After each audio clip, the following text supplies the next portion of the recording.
Hi hello welcome back to బృందమేరి చిట్టు YouTube channel. ఇవాళ ఈ ఛానల్లో మటన్ లేకుండా మటన్ కర్రీ చేసుకుందాము. సో ఫస్ట్ అయితే ఒక తడకా ప్యాన్ పెట్టుకొని ఆ ప్యాన్లో మనం ఎండు కొబ్బరి, అలాగే బిర్యానీ ఆకు అండ్ ఇందులో చూపిస్తున్న మసాలాలు లైక్ ధనియాలు, మనం ఎండుమిర్చి కూడా వేసుకోవాలన్నమాట.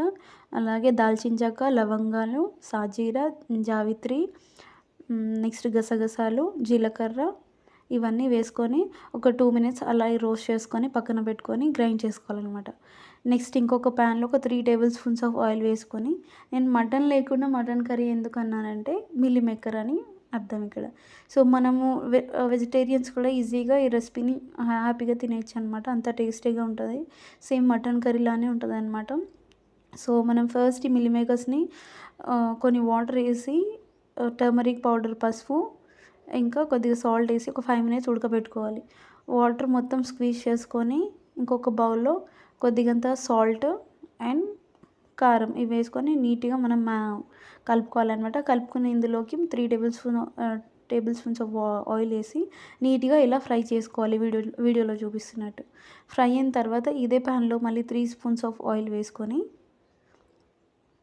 ఆయిల్ హీట్ అయిన తర్వాత మనం ఇందులోకి జీలకర్ర యాడ్ చేసుకోవాలన్నమాట.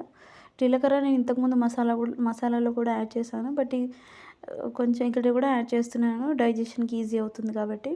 కరివేపాకు ఇవి వేగిన తర్వాత మనము ఆనియన్, టొమాటో పేస్ట్ అనమాట. ఒక పెద్ద సైజు ఆనియన్ తీసుకున్నాను అండ్ చిన్న సైజు 2 టొమాటోస్ తీసుకున్నాను. ఈ రెండింటిని మనం పేస్ట్ చేసుకొని ఆ పేస్ట్ ఇందులోకి ట్రాన్స్ఫర్ చేసుకోవాలి. సో ఇది 5 మినిట్స్ మీడియం టు లో ఫ్లేమ్లో మనము కంప్లీట్గా కుక్ చేసుకున్న తర్వాత ఇందులోకి జింజర్ గార్లిక్ పేస్ట్ వేసుకోవాలన్నమాట. అల్లం వెల్లుల్లి పేస్ట్ వేసుకొని నీట్గా కలుపుకోవాలి. తగినంత పసుపు వేసుకోవాలన్నమాట. ఈ కర్రీ మనం రోటీలోకైనా, రైస్లోకైనా, ఎందులోకైనా హ్యాపీగా తినేయచ్చు, చాలా టేస్టీగా ఉంటుంది. ఇదే ప్రాసెస్లో మీరు ఈ కంప్లీట్ రెసిపీని ట్రై చేయండి. అండ్ కారం తగినంత వేసుకొని అందులోకి ఉప్పు వేసుకొని నీట్గా కలుపుకోవాలన్నమాట. ఇదే ప్రాసెస్లో మీరు చేస్తే అసలు నాన్ వెజ్ వండుకోవాల్సిన పని లేకుండా ఈ మిల్లీ మేకర్తోనే మనం నాన్ వెజ్ లాగా టేస్ట్ వస్తుందన్నమాట. సో ముందు గ్రైండ్ చేసి పెట్టుకున్న మసాలా ఏదైతే ఉందో 3 స్పూన్స్ మసాలా వేసుకొని నీట్గా కలుపుకోవాలి. కలుపుకున్న ఇందులోకి మీ కన్సిస్టెన్సీని బట్టి తగినన్ని వాటర్ వేసుకోవాలన్నమాట.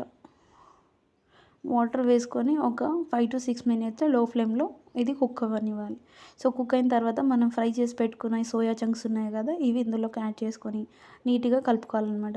మీకు వాటర్ ఇంకా తక్కువ పడతాయి అంటే ఇంకొంచెం యాడ్ చేసుకోండి. నేను కొన్ని వేసుకున్నాను అనమాట, ఒక టీ గ్లాస్ని వాటర్ నేను వేసుకున్నాను.